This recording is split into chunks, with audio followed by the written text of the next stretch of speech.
Lagos State High Court on Thursday ordered that Chidimma Ojukwu's co-suspects to enter defense over the allegations of criminal conspiracy and killing of Super TV CEO, Michael Usifo Ataga on June 16, 2021 when the deceased media personnel had love-making moments with the then 21-years-old Chidimma Ojukwu, who made 3 separate confessional statements. These: 1. She single-handedly stabbed Ataga to death. 2. She unintentionally stabbed Ataga to death in self-defense during a fight. And 3. She knows nothing about Ataga's death, saying she went out of the hotel room to buy something, only to come back and met the Super TV CEO lifeless with bloodstains in the hotel room. Though the prime suspect, Chidimma Ojukwu, did not make any submission when the case came up on Thursday, but the second and third defendants for Usifo Ataga murder case, Chidimma Ojukwu and Adedayo Quadri, on Thursday presented a no-case submission to court, demanding that the court should dismiss all charges against them. But the prosecution team opposed the application, stating that they have presented full evidence to court that implicated the DAO. Chidimma Ojukwu and Adedayo Quadri have been in prison since 2021 when police brought up allegations that show they are fully involved in the murder of Ataga Usifo. Justice Yetunde Adesunya of the Lagos State High Court, sitting at the Tafawa Balewa Square on Thursday, ordered the 2 Chidimma Ojukwu's co-suspects to open their defense. She and Quadri are facing the first to 8 counts bordering on conspiracy, murder, and stabbing, while her sister, Ojukwu, is facing the 9th count of stealing an iPhone 7 belonging to the late Ataga. The 2 were alleged to have conspired and murdered Ataga on June 16, 2021, by stabbing him several times with a knife in the neck and chest. The incident occurred at number 19 Adewale Ocean Street, Lekki Phase 1, Lagos. According to Punch newspaper, at the resumed hearing of the trial on Thursday, the second and third defendants, who had earlier filed a no-case submission challenging the trial, asked the court to dismiss all charges against them. The second defendant's counsel, Babatunde Busari, and the third defendant's counsel, M.I. Otuaka, argued that the prosecution had failed to establish any material evidence for their clients to enter defense in the case. In his response to the application, the state's prosecution, Yusuf Sule, objected to the submission and urged the court to dismiss the second defendant's no-case submission application. He said, the prosecution has put forward material evidence linking the second defendant to the charges against him. We call upon him to enter his defense. In response to the third defendant's application, the prosecution filed a response on November 27, 2024, as per argument in response to this case. We urge the court to dismiss the application for a no-case submission, as the prosecution has established material evidence of a stolen phone in the case. We, however, call upon the third defendant to enter her defense. Justice Yetunde Adesunya dismissed the no-case submission of the second and third defendants.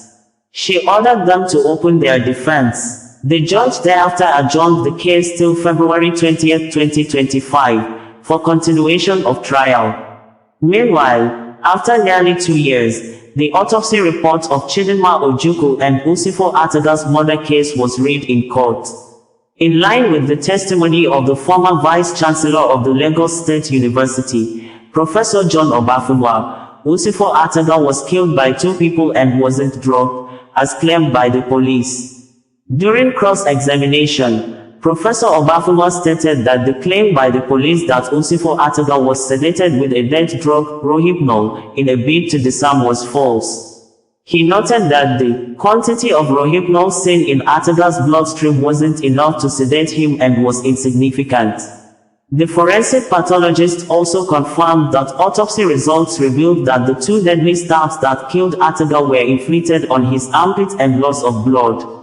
Professor Obafunwa also noted that a double-edged knife was used during the attack, and there was a high possibility that there were 2 assailants who inflicted the injuries.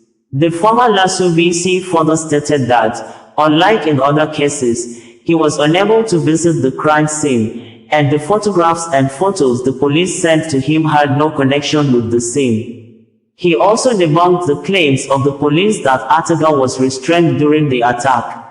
Instead, he noted that he tried to defend himself, which was why he was stabbed in his palm. Professor Obafuma also noted that the attack on Ataga was inflicted by a right-handed person. He said this explains why most of the stab wounds and cuts were to the left side of the victim's body. My first contact with the corpse was in July 2021. Death occurred on the 16th of June 2021. I raised alarm with the police on how to conduct an autopsy after over 3 weeks of death. I went further to ask them, is there no scene to visit? Do you have photographs? I had no opportunity to visit the crime scene. The pictures and videos sent to me by the police have no bearing with the scene. It shows just people drinking at a bar, Professor Obafuma stated. Earlier in 2021, Barrister Franklin Usu, cousin brother to late Super TV CEO, Michael Usifo Ataga, has made statements indicating there is more to the true killer or killers of the media chief executive officer. Barrister Franklin Usu, while speaking in a television program with Crime Fighters reporter, said his cousin brother's hands were tied badly that the rope enters his skin. Barrister Franklin Usu said the suspect, Chidimma Ojukwu, currently helping police in the investigation, could not have been the only one that tied Michael Usifo Ataga and stabbed him to death. Barrister Franklin said Michael Usifo Ataga is the third son out of the 4 children the parents had, adding Usifo Ataga is someone who always liked to do business. He said Michael Usifo Ataga was stabbed at the stomach and the cut was so deep and wide that the mortuary attendant in his presence stuck 2 of his fingers through the hole into the dead body. Franklin said when he looked at the way and manner his cousin brother was stabbed deliberately and repeatedly at the jugular and other parts of the body, he looked at the dead body again 5 times and looked at Chidimma Ojukwu. He concluded it's not possible the 21-year-old lady, as at 2021, was merely the one that carried out the killing. Franklin Usu's statement is considered more important at the moment when many Nigerians and the world were shocked yesterday, 2021, to the media statement credited to the suspected killer, Chidimma Ojukwu, that she knows nothing about the killing of Michael Usifo Ataga. Chidimma Ojukwu, in the most recent interview with Crime Fighters reporter, said she went out to buy some food items and returning to the hotel room, she met Michael Usifo Ataga lifeless on the ground with bloodstains on the bed and other places in the room. She said she could not scream to avoid being arrested. She again admitted that she withdrew money from Ataga bank account via the deceased ATM card after the death has occurred. Chidimma Ojukwu said she changed her clothes before leaving the hotel room on that fateful day because there was blood stain on the former clothes she wore. Chidimma Ojukwu could not give further clarification on how her clothes got stained with blood. It could not also be ascertained if the Crime Fighters reporter was aware of the earlier confessional statements made by Chidimma Ojukwu to other media houses, as there were no questions cross-examining the suspect's former statements and the current U-turn. Osezwe Akondo reports that the suspect Chidimma Ojukwu have submitted 3 versions or accounts over Michael Usifo Ataga death. When Chidimma Ojukwu was paraded before a group of journalists, she admitted killing Michael Usifo Ataga but during a fight. She added that the deceased was even pushing her. Unfortunately, the deceased friend issued a statement dismissing the look at like right to self-defense story of Chidimma Ojukwu, adding that Ataga was tied, forced to provide his company account details and millions of naira was on the process being moved to unknown account until the customer bank blocked the account and terminated the transaction process, and Ataga was subsequently stabbed repeatedly to death. Thereafter, Chidimma Ojukwu, in an interview with NTA reporter, admitted that she tied Michael Usifo Ataga's hands while he was asleep and stabbed him repeatedly to death when argument occurred. The third version, which is the latest of Chidimma Ojukwu accounts, is that she knew nothing about Michael Usifo Ataga's death.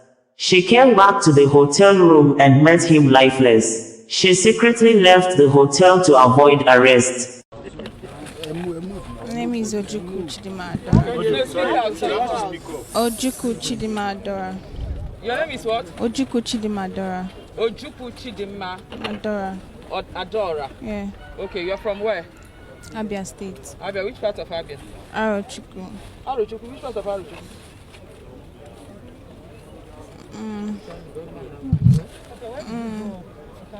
Wait. Which part of Arochukwu?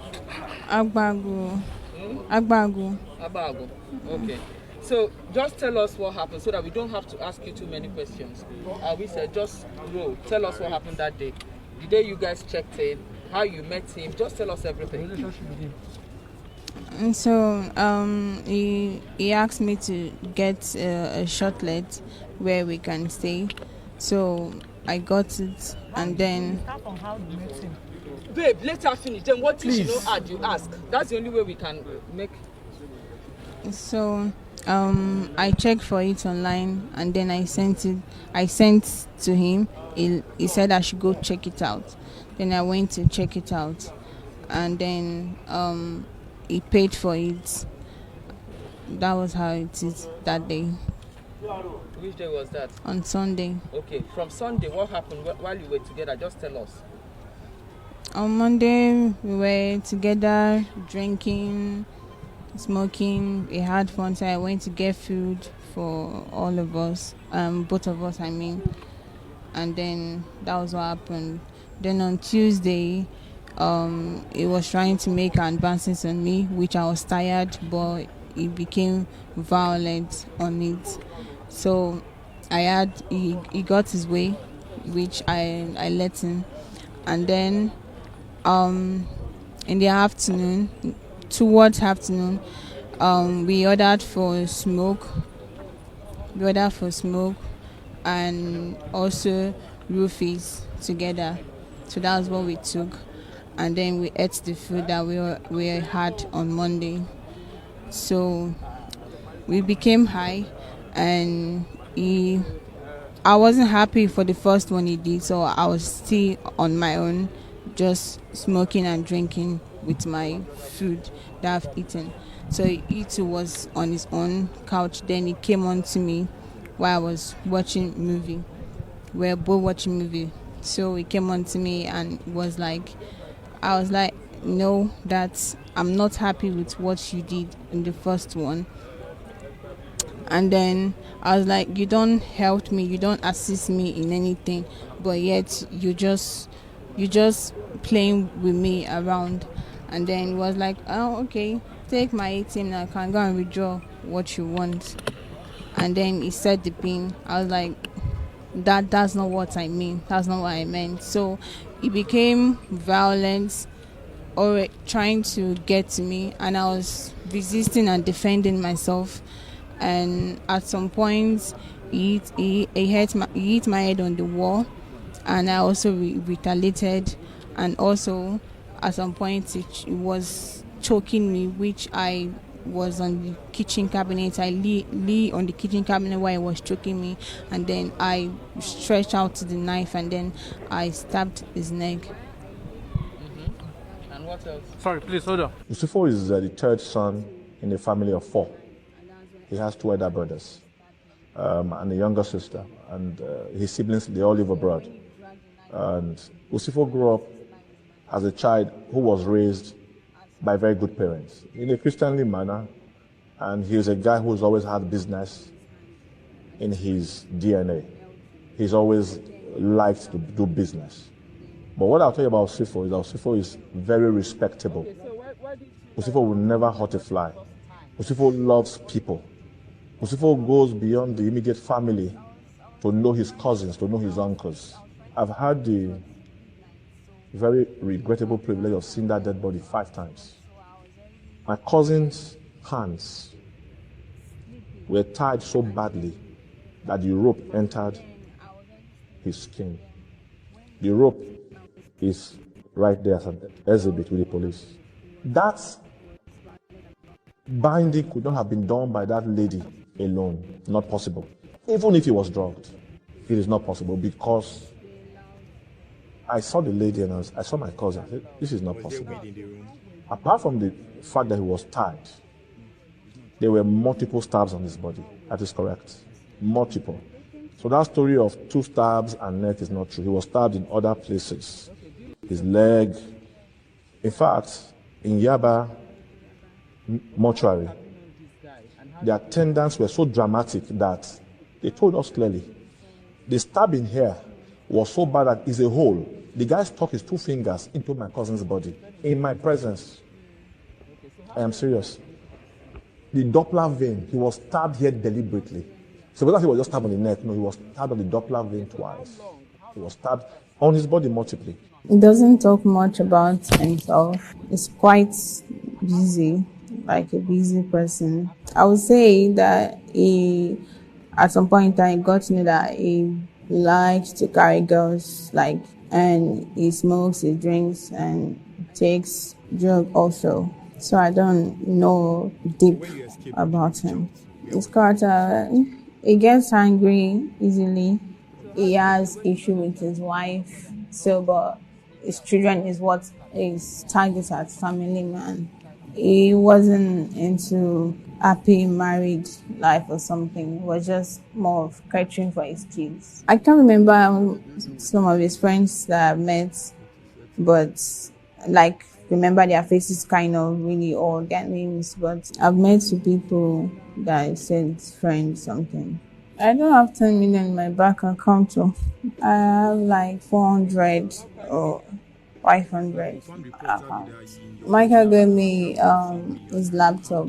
He had 2 laptops, so I told him that I wanted laptops, so he gave me one, and that was what I sold to get the money. It was Mac Pro. I wasn't doing ushering when I was with him anymore.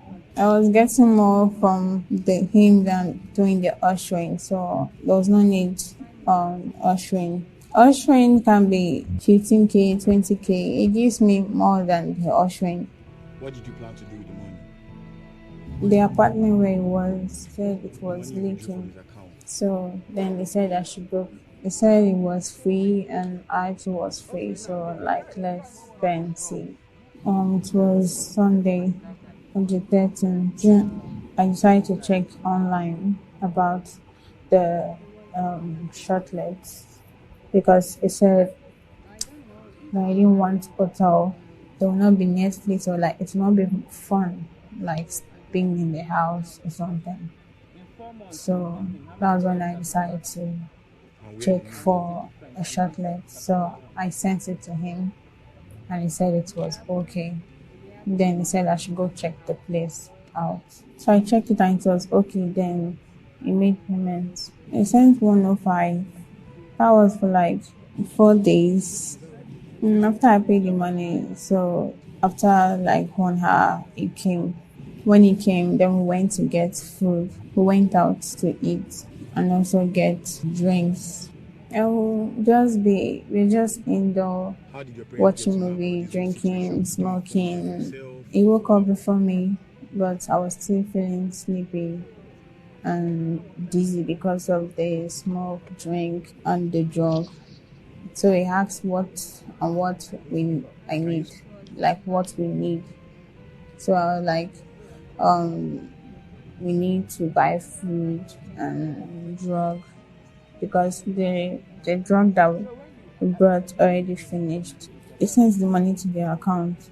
Why the other one? He gave me the card because I was trying to make payments and it didn't go through. So he gave me the card. I didn't have access to his card, but I know the PIN code. Before I was leaving, he stood up to lock the door. But when I got in, I was knocking. As there was no answer, I opened the door, was already open, it wasn't locked. And the duvet was on the floor, plus pillows. The bed, the couch was facing the door, and the bed was stained with blood already. And the floor where he was blood, and then music was on, the TV was on.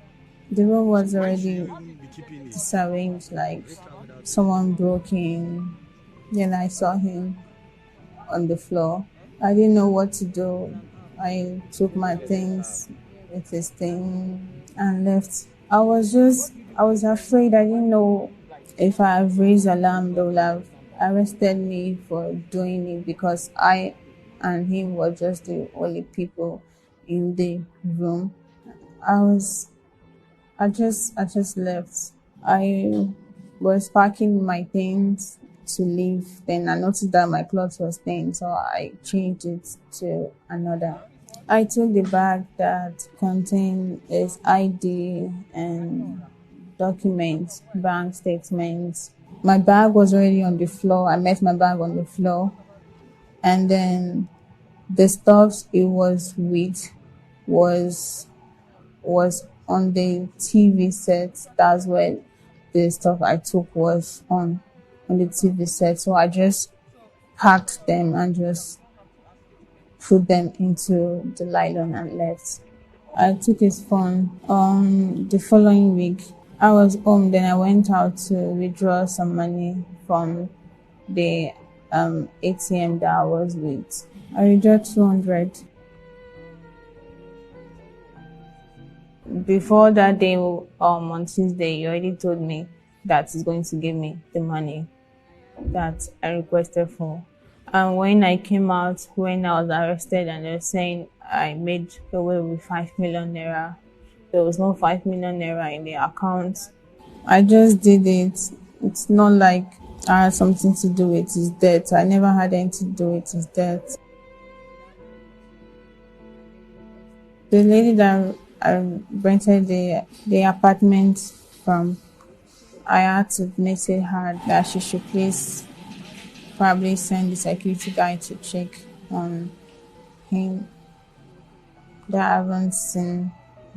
haven't heard from him. That's what I said to her.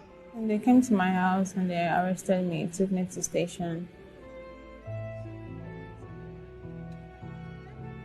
I didn't involve anybody. I don't know who must have come into the apartment. Definitely somebody did that, but I don't know who that person is. I don't know what happened when I left to buy the food. I don't know. Because of the thing I did after not alerting police and then also withdrawing money, I feel guilty for what happened. I did not kill him. I'm not sure whether I did not kill him, but my doings, taking his money and not reporting the police, I believe that somebody knew where we were and then waited till I left before they could enter. The pressure and people, when I was confronting security guy, and it was like, no, nobody entered into the apartment, that it was just me that entered into the apartment. And knowing full well of what I did, withdrawing his money, I just took the blame on myself that since no one believes, let me just take it. No one is influencing my statements. I've not spoken to anybody, my relation or anybody. I've just been in the self since. Osas Welcome Radio, bringing you the news in a more digital way.